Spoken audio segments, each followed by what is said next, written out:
तुमच्या जाहिरातीसाठी एक संधी मोठ्या प्रेक्षकांपर्यंत पोहोचवा. व्यवसाय असो किंवा इव्हेंट, विकासनामा सोबत जाहिरात करा. स्क्रीनवरील नंबरवर आजच संपर्क करा. विकासनामा, तुमचा आवाज, तुमची जाहिरात. तसंच विकासनामाला सबस्क्राईब करा आणि अपडेटेड रहा.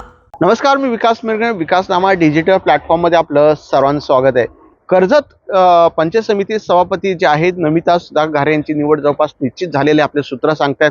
उपसभापती कदाचित जे आहेत ठाकरे गटाच्या नेत्या चित्रा जगदीश ठाकरे यांच्या वाटेला येण्याची शक्यता व्यक्त केली जाते. त्यांच्या नावावर एक मत जे आहे ते आता परिवर्तन विकास आघाडीचा उद्या किंवा परवा होणार आहे. त्यामुळे जे आहेत नमिता जगदीश ठाकरे यांच्या परिवर्तन विकास आघाडीच्या गटनेतेपदी नियुक्ती करण्यात आलेली आहे.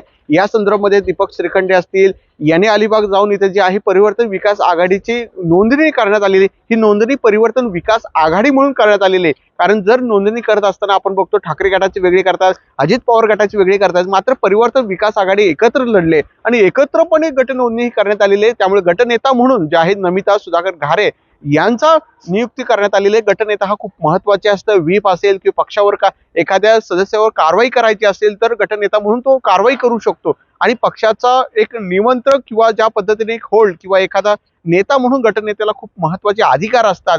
ज्या पद्धतीने शिस्तभंग असेल किंवा त्या गट नेत्याला एखाद्या सदस्यावर कारवाई करायची असेल, अहवाल सादर करायचा असेल तर गटनेता म्हणून तो पक्षाचा असतो. याला परिवर्तन विकास आघाडी तयार केलेली आहे आणि त्याच्या गटनेत्या म्हणून नमिता सुधाकर घारे असणार आहेत. आणि पंचायत समिती सभापती या सुद्धा जे आहे त्यांच्या नावावर शिक्कामोर्तब जवळपास झालेलं आहे. अधिकृत घोषणा जी आहे 1-2 दिवसामध्ये होईल या पंचायत समिती सभापतीचा निवडणूक लागण्याआधी. मूळ मुद्दा असा आहे की मग ठाकरे गटाला उपसभापती, सभापती राष्ट्रवादी काँग्रेसला, अर्धा अजित पवार गटाला गेलेला आहे. एकूणच काय नमिता सुधाकर घारे आणि उपसभापती चित्रा जगदीश ठाकरे दोन्ही महिलांचा कारभार जो आहे पंचायत समितीच्या या निवडणुकीमध्ये च्या निमित्तानं आपले दिसणारे म्हणजे सभापती महिला, उपसभापती महिला, त्यामुळे 2 महिला कारभार जो आहे तो सक्षमपणे करताना दिसून येते. त्यामुळे दोन्ही महिला असल्यामुळे ट्युनिंग जमू शकतो, भांडणं होणार नाही. आता 2 महिला आहेत तर भांडणं पण होऊ शकतात.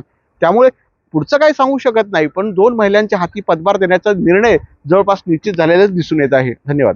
तुमच्या जाहिरातीसाठी एक संधी मोठ्या प्रेक्षकांपर्यंत पोहोचवा.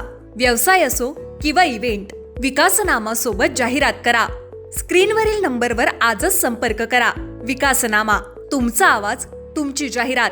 तसंच विकासनामाला सबस्क्राईब करा आणि अपडेटेड रहा.